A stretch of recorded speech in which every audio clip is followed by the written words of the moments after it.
Bonjour, André Kerzit, président-directeur général de la société ICERAM, basée à Limoges. Nous sommes spécialisés dans la fabrication d'implants en céramique biocompatibles de ce type, en capacité à être chargés par des antibiotiques à relargage in situ au cœur du squelette. Nous traitons deux pathologies, les infections osseuses et les métastases osseuses. Ce semestre a été à bien des égards très particulier lié à la pandémie.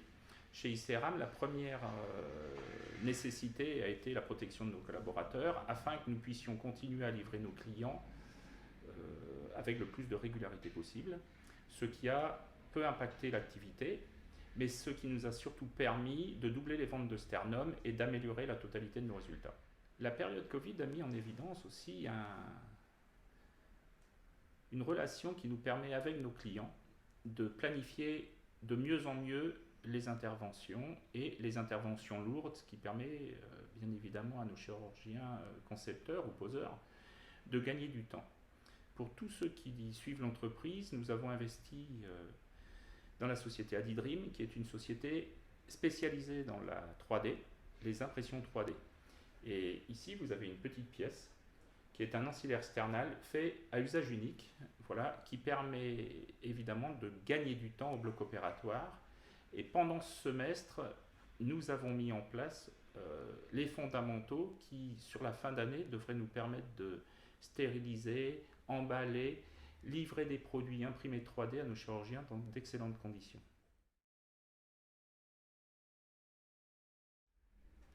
Bonjour, Sylvain Young, directeur financier d'ICERAM. Je viens vous présenter les comptes de résultats du premier semestre 2020. Donc, comme l'a dit M. Kerzit, les comptes d'ICERAM se sont améliorés durant ce premier semestre.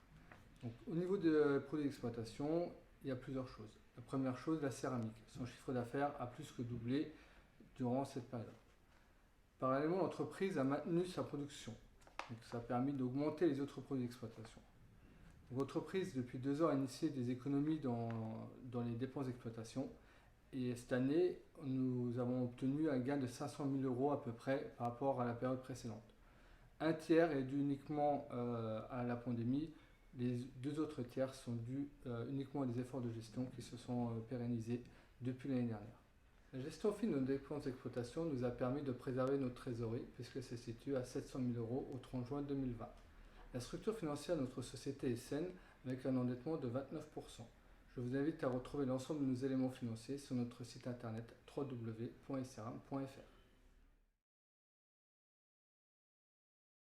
Un élément très positif du semestre, au-delà des résultats, est le comportement de nos filiales qui, malgré la pandémie, nous ont permis de préserver la totalité de notre trésorerie puisque nous n'avons eu aucun apport en compte courant à réaliser.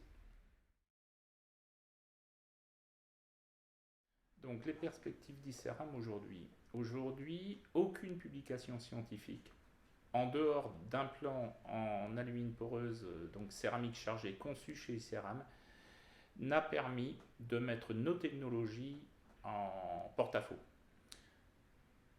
ICERAM, par l'intermédiaire du CHU de Limoges, qui a fait ces implantations, est devenu le leader incontesté des céramiques chargées et de l'antibiothérapie in situ. Donc aujourd'hui, ICERAM a passé des caps technologiques très importants, va encore en passer d'ici la fin de l'exercice, ce qui apportera des solutions pour les patients et les chirurgiens dans les os longs et dans la notion de la couverture de la totalité du squelette, qui est le projet ultime de l'entreprise.